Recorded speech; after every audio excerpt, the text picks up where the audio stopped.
omo penipe animunyam esene Nyankopɔn animunyam so se be ya wo mu ba den obenya fame just how kan fame yes ankrofo bo ma baso ye pejabeja won edi Ghana say wo mu na ye akukuda mo ya asofo mpanimfo wo edifo mpanimfo wo mu na kan asem a ebem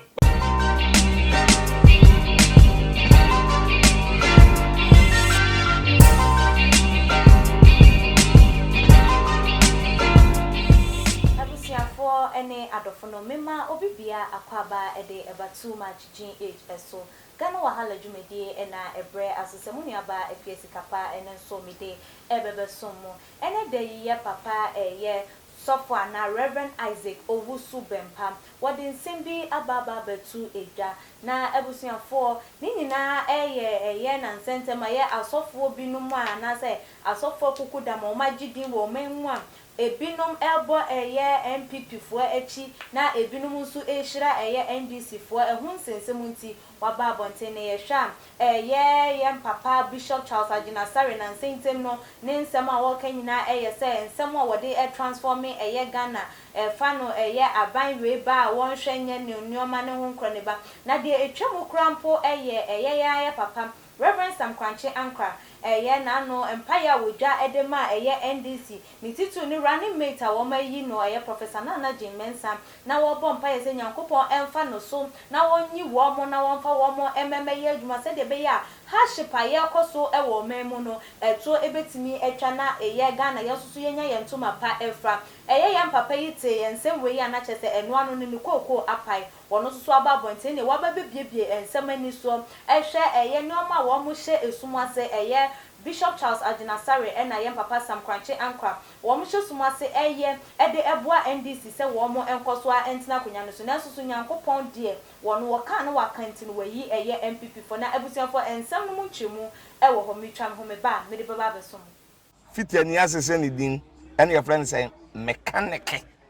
na prophet kumichacha ma sesa me YouTube no ba bia me hwe bia ma change afro ene maba too much GH hwe na prophet kumichacha me so me hwe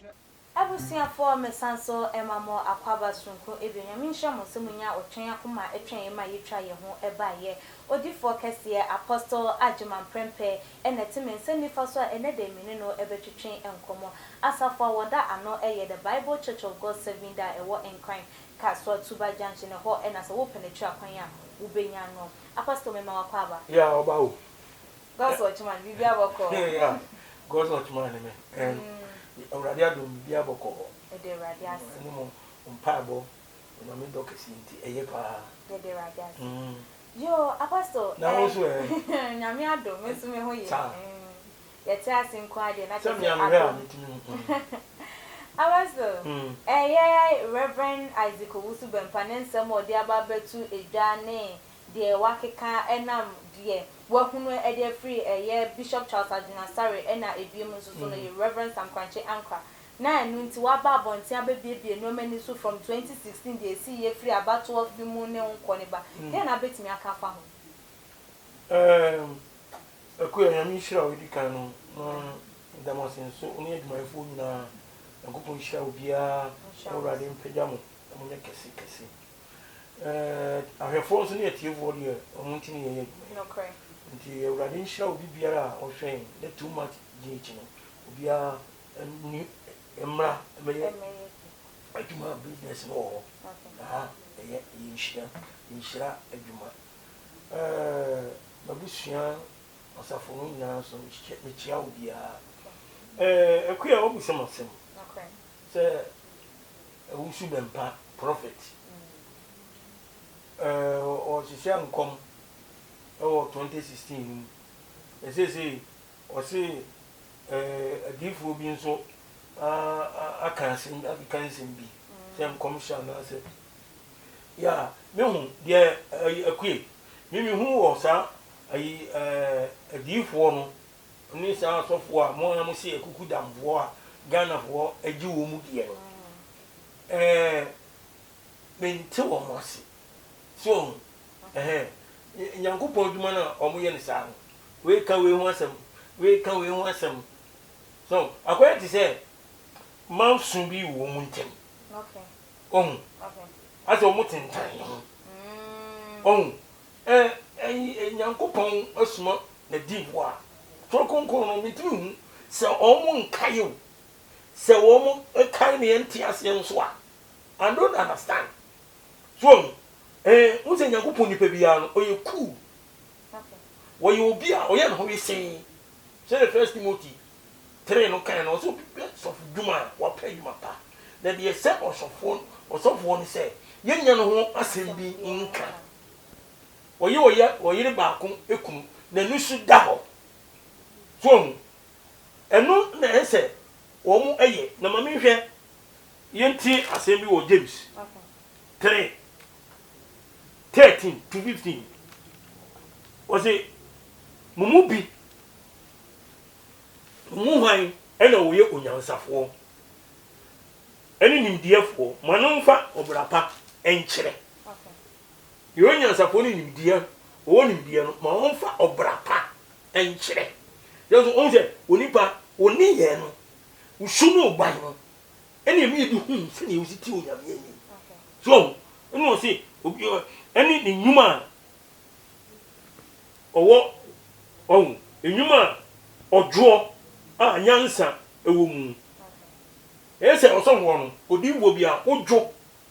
enu mu ibe hu se wo ye nyansafo so tiase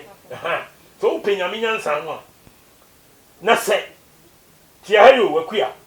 na se verse 14 na making kan na se muwo nitamoni ene mansotwen ewo mu akoma mu a ene mu hwawa mo na munni atoro entia nokre sanya nsen emfiri soro na emum eye fom ene okra ene ahomomone de so enti wenu wo se mu wo ni tane ayi mansotwen ewo makoma mu a so ye o mansu bi wo ho a enya hunamu ina bo so asomasi ni asomasi kumanso but eya akoma mansotwen ebi na asofo ne ye wo di ase enti sese de enkoso no na se wo pese o chem se wi onyankopon divu ana ohun enti o se ba tsa mu ni atoro enti anokore no sanya nsen emfiri soro na emum eyefom ne okra ne ahomone de sa suban no sanya nsen na o se wi tiri no o se emfiri osura himem emfiri tweri amponyankopon nchen na eyefom ha de okra ne ahomone de eye se bonsam nyansa ene woni panmu so na de nitan ene mansotwen wo no eho na sakasaka ene eneye boni nyina wo edi uze ese divo no so so boy amuzi ekuguda mu party ni mienu the two greatest parties in Ghana no NDC ni NPP efa ewo NDC efa ewo NPP ena NPP party ni in general no wo mo ngasa no sa asem no na wo mo because obi e pere so be di akonya enti ayi akwai mansotwen ena wo akom enti so onyame difo wo onyankopon so manfo onyame sofo na wo so wo koye sa na je sa wo so the same ayi party ni na wo mu nti akwai mansotwen ni yame sofo wo yesa eye enti mamemfa verse 17 na nyansa tieo na nyansa efiri soro no de edi kan eni se ehote ewo asomdwie ewo ojuo ewo asomre mobrohunu eni abapa aye no ma enyi echinyi nyanza efiri soro no na mi cheche mu ha no enye nya atwo na ogu trene aba asomdwie mu ema wo mu a wo ye asomdwie ade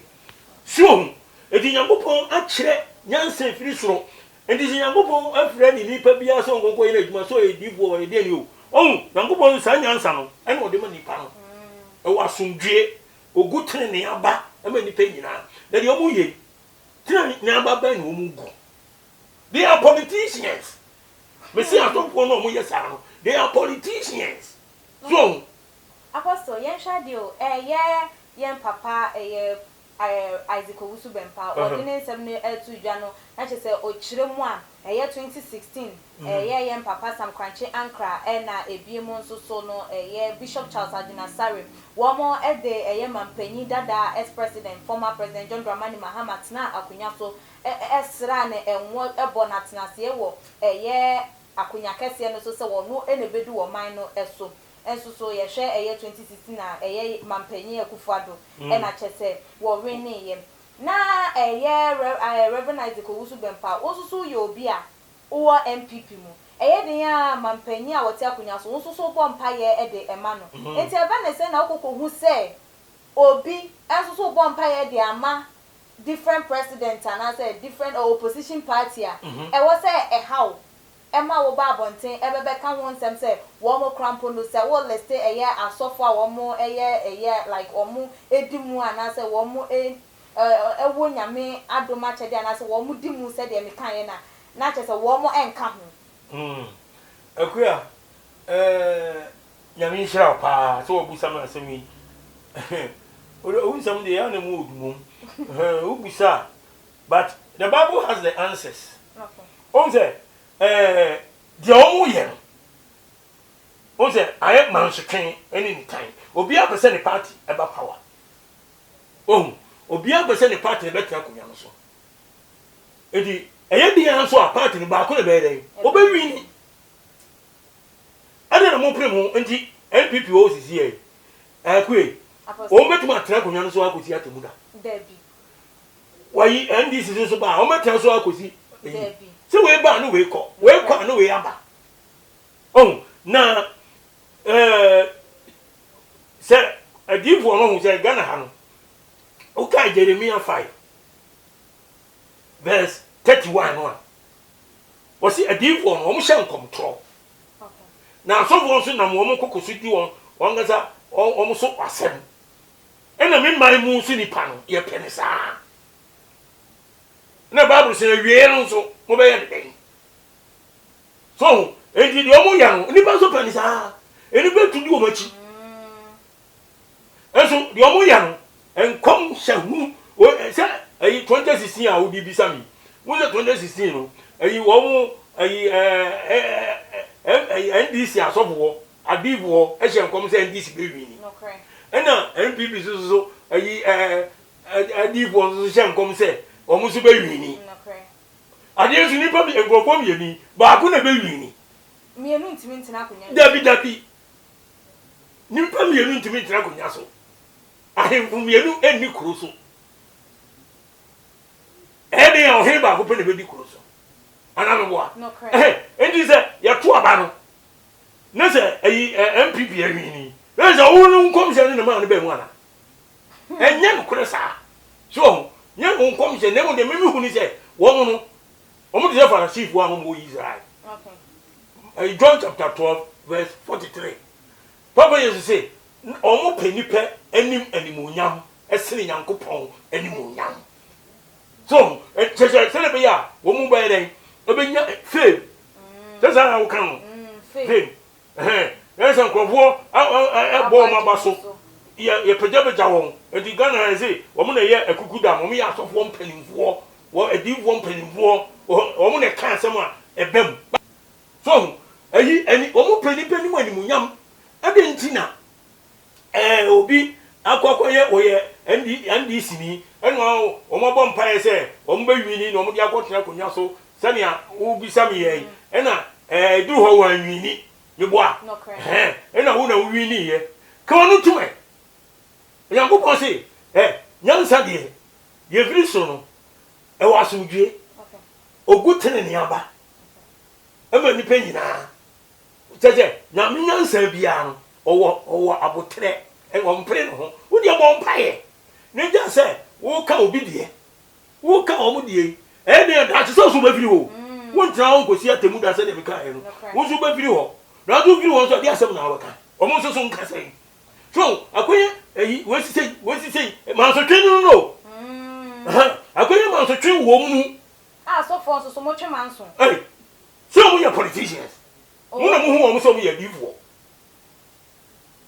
o teni Ghana won hu wo say ye divo but me according to the Bible me hu say we are politicians okay but so me to o ni party am you never know oh yes me wo party bi eduru hon ho a de me pen ma here ma to ama no Yankopon nipa bi ala se bi mi ka kire o say wo je vivi as a referee yeah wo di football match anamboa no correct but referee bi o di football match no eye dey obi a won team enso onyi na ni enso onyi nanim o di match no friendship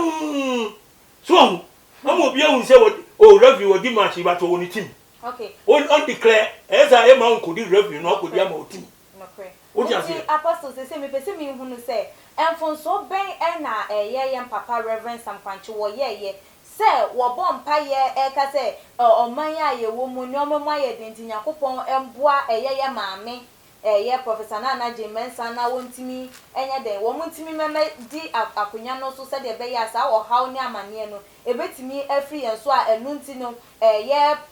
prophet Isaac Owusu Bempa wonte no ho ate se NDC fo no omoti akonya so dada eso sto na ho kire e wo honom enti enye wo mo mbeba e na be ya ho kire for enfonso pen na ye papa no wo ye mpa ye no boy na ye enfonso anase den oh okuya nyami shira for amidase ohun empire de 1 Thessalonians chapter 5 verse 17 we say munyai empire but that pray without ceasing the empire no ye bompa ye e ma obia utumi bompa e ma wa ho o ma me o papa wa sore ma eni nipa bi apeso bompa e ma no 1 Timothy said ye awurare asem chapter 4 verse 1 chapter 2 verse 1 to 4 from Empaba Yankopon honhom nam Paul so e ka kire yen agidifo asofo bia wo se na fe de edi ni nyina e kan no mi tumufu se wonye nkotosere empaibo odima ene asida ema nipa nyina including abrofo o mo burukire o so Bible is nipa nyina including your church members your family enum ni ade ema ahemfo ene wona wodi tumi enyina na ya transikom ya ho adwen onyamsompa ene abrabo a eho eye nyam enyina mu hallelujah amen so enti awurade ngasa esteti ato se yemompa ema nipa nyina eni se Reverend Sam Kwanche Ankra also wupeni say NDC wo John Mahama ni running mate we you know na say oni na sorry for e bom paye ama no boni be ni wo di enti na say o kan wase ena me say man so twen o mo politician wo get NDC MPP wo we o mo ka san papa bi aba NDC ho no there be NDC da o mo nya sa ena NDC so ba so ba o mo so nka as papa ema NDC ema NPP so edi obi a prese to mi ni ba be ni nsem edi o mo pre ni nti no say Nana Dubai be president his excellence o ba yi o ka so di free SHS beba secondary school you go free they say chop pen kran to ye di dia no pa wia na enumre e bibia o so ba o di aba so still and unsan this work kan wasem no correct yo ye bia opposition for no say den enye no munye hwe ena tamana NPP so e wo opposition no na this one sa na no mo so ere o school nyina ye se wo mo ansi wo ti ase ya nyese so edi power no e no mo pre na so ko no bi nso e ye politician say na me ka ka tiro edi ono o be so chese de ajiasare ene nko bo bi ko bom pa e ma me no en sese nko bom pa e ma no na e se Nyankopon wayi mampanyi ekufo adu dada wayi ni dada wayi ni dada no obi akobo no mpa ya wo fa ho ben so oyi ni dada se yanto aba ni we ene o se oyi ni dada wo wo si oyi ni dada na obi so bo mpa ye se ni de be ba wo de over ho ben wo bo mpa ya ma obi a wo de over ho ben edi wo enipa wo ba kire bo asase so enye na former president Kofo odifie no correct tumi ye diga so there be any nkaso on ban pani jeje wan tabo nya so be 19 years ene o wai nya no odifie tumi akuya ye diga so eni gana fo atopon panifo no ene o man no panifo no mu kuye no o mun sakra o magene o mun sakra o magene no mun nya manso twen wa kumam ene ni tan ene se de bible ka no enye haye ene aso kristofo ene nipa o man no nyina so edi wo machi se de Jeremia ka he no o se me man adi vo hye nkomtro asofo na mo aso edi won kokoso asem won ka de o mo pe ene yem o man mu nipa no so ye pe ne saa ye di o machi on na te Yesu baya obeka kire yen wo ka Matthew 24 verse 14 was etwase ye ka hini enu asempa edidi amanaba nyina danse enu ansa na wiye no aba hwe nyankopon asempa no eka no eteki nyame adwuma mu that's 90%. Okay. So verse no komsha na yidi ye nka ho enu ye kakire bi ne hom asafunu oyi edivo yes abagavo oyi was Ephesians 4:11 and 12 no was o mabinu ye asofo ebinu ye edivo ebinu ye asomafo ebinu ye ahwefo ebinu ye achechefo watoto dwumade na ma sele be ye asafunu betumi akoso so edi ensense mpa nchechira no ekoso mo because nchechira na sakani esache nipa nya nkomhye okay eni awo mamu paninie okay because ayi yedi wa ye kwaye ben ye kase emran so a sabe president Akufo-Addo obobu akunta chiri Yankopon nyame mebu na ten wo di ase former president Kufo Yankopon obobu na ten former president JJ Lawrence Yankopon obobu na ten minister bia obia so wa wo akonya no so samre wo power ene de wo so obedi ko a wo fie ye opposition obia bebu akunta efiri panyin su kosin kwara so nyame mebu obia aten ama obia asase so de obetra ye 2 Corinthians chapter 5 verse 10 was say obobu obiara ten said ni nyuma esitie ni ye enima wo ye nyina wa ye den obu ho aten so eni Yesu Kristo hye owu ya wo sware ye no so emeno kasi kasi ye cancer mpa no edi nyipa nyina danse ye no eno owu ya wo sware ye no esuabo no kon ten o gallery o from ba ho asemo ka je so mon ko wiase nyina ko cancer mpa ncha bodi nyina de obadie de enuma bo no so ehya obani ngunkudi mo chechere won se de mi ma hye mu nyina obi ani so pepepe wo ti ase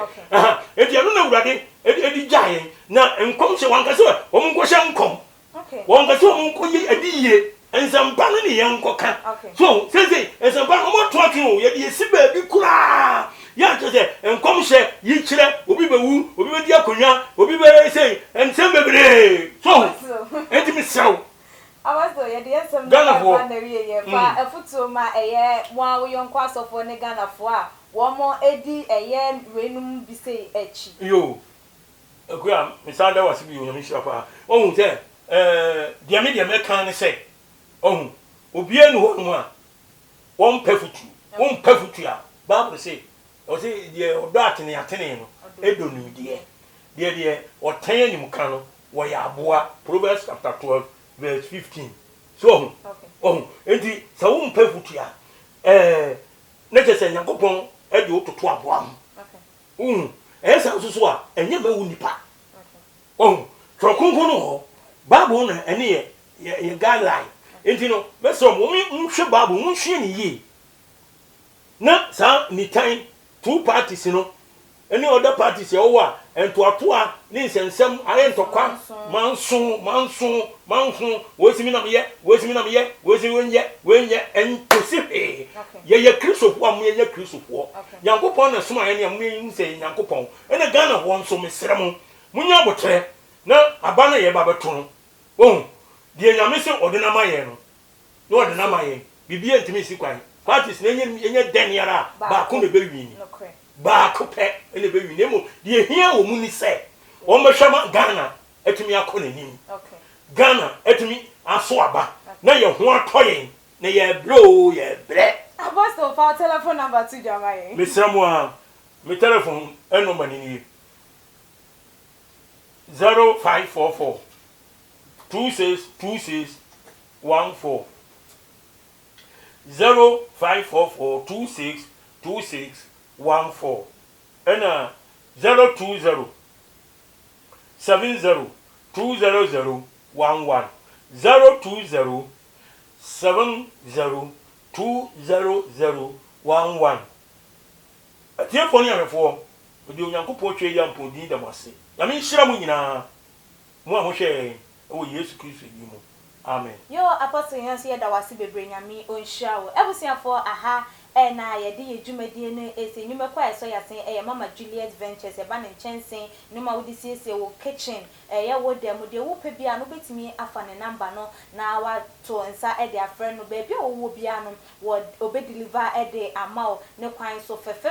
wo betimi so apenechi akwan wo abeka La Paz na ebiemo enso so na ye neat roofing enso so eso ebo yechi edome no so no wo betimi afre no na wone no atwetwe nkomo wo pe nchensen a wo de bebo so apapa said de be nso to a enwunu nkwo de mu dia wo hwehwe wo mo eche kwan so a wo frɛ wo mo a wo mo ebeba ba ya ma ne first so ebusiafo ha ene de edwumadie no esie me de edwumadie ho chia me medin ene APSC Kapa subscribe to channel no share na like your videos so na follow yen ewe ye IG page @tumagin_age_. That's ane ebesane share makram